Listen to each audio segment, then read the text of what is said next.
Hey guys, it's Faye. I never thought I'd make this video, but I'm slowing down on YouTube. And yeah, it's bittersweet. Some of you guys don't even care. So it is a strange feeling because this is where everything began. And I feel like I always end up talking about serious things in this shirt. I think it takes a huge ego death to say this out loud because no one wants to admit their YouTube channel is dead and that they have to start all over again at 31. As you've noticed, I haven't been uploading weekly. And to be transparent with you, it's because I'm pivoting my career path, which I will be sharing more in this video. I'm basically a dead YouTuber now. And I know this is only going to matter to 5 people. I love you endlessly. Remember our K-pop inspired makeup days, to K-Con, to Korea vlogs, BTS, got 7 meet and greet story times, insane experiences I got to share with you because of you. Okay, first I want to be clear, I'm not going away forever, I'm just slowing down. I'm still uploading here and there, as you can see, just not at the pace that I have been. And to be honest, that alleviates so much pressure on my end. I feel like I've been in this fight or flight mode for the past 2 to 3 years and I'm just kind of sick of it. I've felt sick because of it. Also, I'm staying active on Instagram and TikTok, so come hang out with me there. I know it's ironic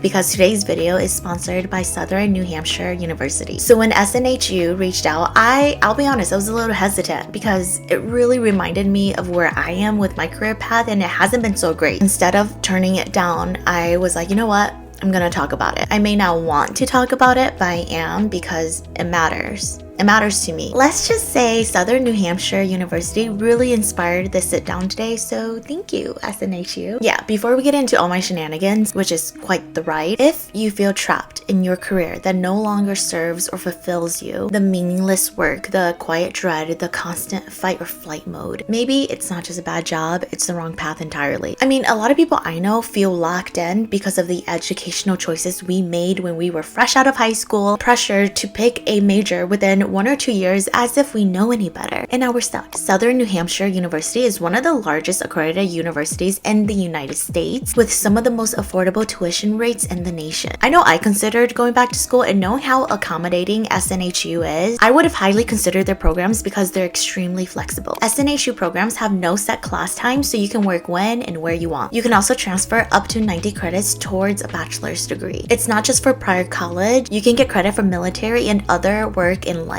experiences too, which can help you finish your degree faster and for less money. Plus, SNHU actually helps you prepare for the job market. For example, they offer an online social media marketing degree, which is exactly what I'd look into because I have a human bio degree. Hello, how's the human bio degree gonna help me with what I'm pivoting into right now? And it's also the fact that they understand how expensive education can be. So it's their mission to make higher education more accessible while staying engaging and relevant so that all diverse backgrounds can succeed. So if you've been thinking about starting over or you want to start right, go to snhu.edu/heyitsfei to explore over 200 degree programs and find your path forward. The time is now to find the courage to help ourselves and stop feeling stuck.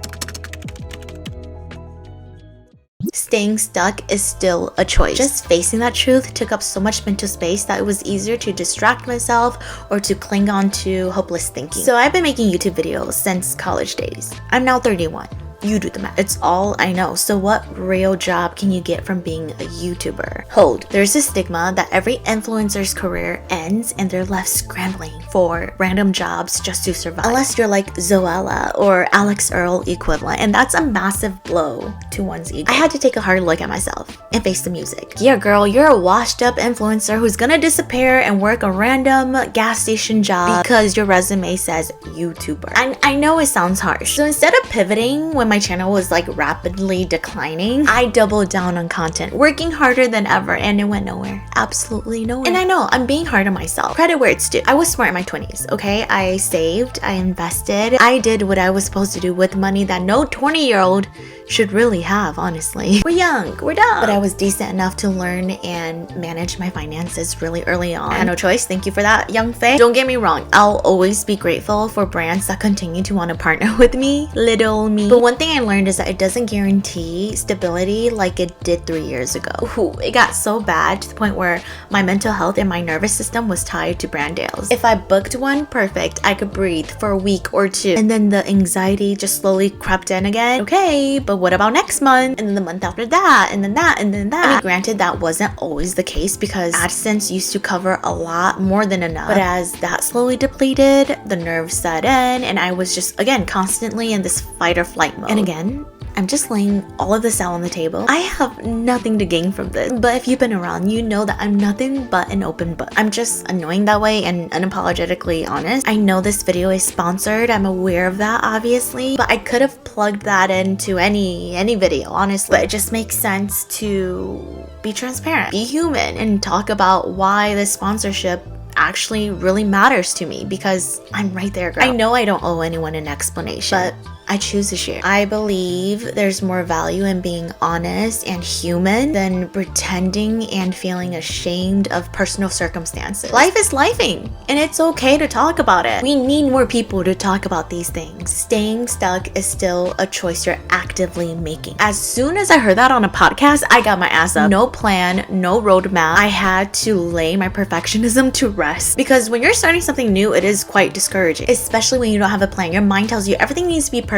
before you start, but you can't let that stop you, because if you do, you'll never start. I grabbed my red notebook, I grabbed my pen, and I just started dumping everything. Ideas, to-dos, short-term goals, 10-year vision. What does that even look like? Who do I talk to? What kind of questions do I need to ask? I didn't even have a LinkedIn, let alone a resume. I ripped out page after page trying to make sense of it all. Categorizing the chaos is what I told myself. Then ideas turned into actionable steps. And it took me having to really engineer backward in order to see these messy thoughts crossed off into their own pillars and categories and organized buckets. And you know what? That first step was so rewarding. That's all it took. Starting is always the hardest. And that's when I realized this is possible. It is so possible. I remembered what's always been instilled in me. Once I start, I do not stop. She becomes a little cuckoo for Cocoa Puffs. That was the same fire I felt when I started making YouTube videos. Honestly, not to be dramatic, I thought I'd never experience that again. It was so unique. It's strange. It's like this creative but rational feeling, a little delusional, but it's like rooted in reality. It's tangible. You kind of bug out and you feel a little crazy, but you're like, no, but this is so doable. And then I remembered something else. I've always been told I'm a lucky girl, and that is something I will walk around and say to everyone I meet. I'm a lucky girl. My mom has always said that, my friends, my family, even strangers. And you know what? The life I've built was earned through hard work. I know that. But let's be honest, I was also very lucky. Lucky that my social media blew up the way it did when it did. Sometime last year, we were playing a game as a family and I won or picked the right card or something. I don't know. But my sister-in-law was like, oh, Faye, this always happens to you. You're always so lucky. And it stuck with me, especially because I was down bad, crashing out behind the scenes. That moment ingrained in my brain because it reminded me that, like, yeah, hell yeah, I'm a lucky girl. I've always been a lucky girl. I've always believed that for myself. Things always work out for me. So why am I not challenging myself? It works out. It always does for me. And that's the kind of energy that we need to be manifesting into the universe, you know, constantly reciting, I am lucky. Things always work out for me. Girl, you bet. I was like, not without a fight. So to all the people who say YouTubers die, to the ones who look down on us when we're at our peak, but eat it up real fast when we fall. No, I'm 31. Okay, I can't create content like how I used to. And the fact that it even lasted this long, lucky. What do I want for myself when I'm 40? What do I want to build for me when I'm 50, 60, 90? What do I want my kids to see? How do I want to contribute to a successful partnership? Because one thing's for sure, I will never rely on a man's money. I come from a family of very independent women. You will not catch me in your wallet. In the end, money is control. Like, I would never give away my power and have someone control my well-being, livelihood, because I'm relying on someone's wallet, you know? Like, ew. No shade, but no thank you. I knew that for me, it was gonna be social media management or content marketing. Sure, I don't have a degree in it because I have a freaking human bio degree, but damn right, I have quite the experience. And you know what? People truly underestimate the kind of resume you can build with that kind of YouTube experience. We're not just flexing the digital communities we've cultivated over the years. We're talking ideation, scripting, filming, editing, SEO-driven metrics, platform and algorithm knowledge. And don't even get me started on the hands-on experience working with brands, driving traffic, visibility, and bringing real campaign results, etc., etc. I'm so passionate about this role because it's truly where my expertise lies. And I had to dig and discover that myself, having to really find the confidence and, you know, pride that I am a smart girl. I know what I'm doing. I've been doing it for so long. It matters. I don't mean to ruminate on this topic, but it's so easy for people to look down on YouTubers when they suddenly get real jobs. But how powerful is it to get to leverage what you've personally built throughout a decade to help other brands and businesses grow on social media? That's some boss energy, okay? And it took me a couple laps to get here myself. I had to reframe the shame into something that I can truly take pride in. So it was the first week of December. I was down bad. I was supposed to start Vlogmas for Patreon, but I was so eager and honestly terrified about where I was. What am I doing? You know, I felt so insecure. So I picked up the camera a couple times and I thought, no, I'm not doing this. I decided in that moment that instead of doing the typical Vlogmas that every influencer does, you know, vlogging cute Christmassy things every single day, showing up for their viewers and audience, I was gonna do it for myself. Every single day in December, I committed to contributing something small, even if small, toward content marketing, whether that was learning, researching, taking a course, and just showing up. I told myself I will book my first client in December. That was the goal. If you follow me on Patreon, I do these kinds of podcasts every week. I even said I'm gonna book my first client in December. It sounds scary. I don't know how, but I'm gonna do it. Crazy, delusional, maybe, I don't know. I booked my first client before Christmas. Not even 3 weeks in. Girl, I was glued to my computer from 7 a.m. to 1 to 2 a.m. every single day, proving to myself that this is real and that this can happen. Which brings me to now, not even 2 full months later, and I've had 4 client discovery calls. I booked another client. The possibilities feel endless. Every day you learn something new that sparks something different. The pathways just continue to grow. And no, I haven't figured it out. I've been rejected plenty, okay?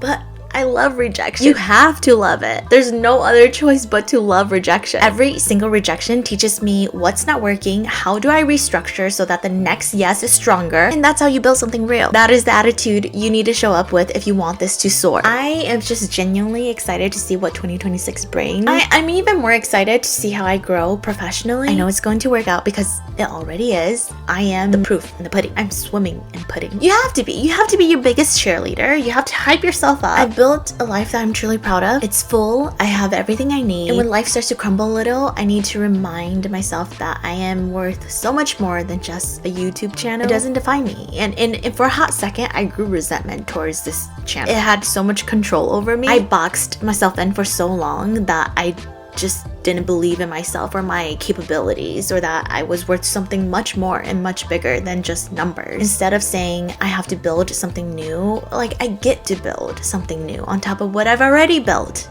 When I was 19, a baby. I need to remind myself and recognize that this is a privilege. So why do us as YouTubers have to feel ashamed starting over? As if our channel being dead equals failure. I've come across a lot of people, whether I know them or not, whether they're YouTube friends or not, who are literally going through the same thing because our wave of millennial creators kind of died out. Why is there so much embarrassment wrapped around it? We got to experience things in our 20s that not a lot of people get to say they do or did. I'll be the first to own that I lived a truly exciting and thrilling, incredible life because of being a YouTuber. I shouldn't be ashamed of that. If I had a chance to go back to do something differently, I would. You tried doing that, Jennifer. What a cool life I got to live. Things are different now, and that's okay. My life is just as full. It just looks different now. And with that, there's so much freedom. I've enjoyed being a little bit more private, even though I'm like openly sharing things like this still. But it's been quieter and peaceful. Pressure kind of died down, and I just no longer feel so small. I feel like I've grown into exactly where I'm meant to be, and I wholeheartedly believe that. And to all the silent haters or people in my past who are watching this right now, like I am genuinely the happiest I've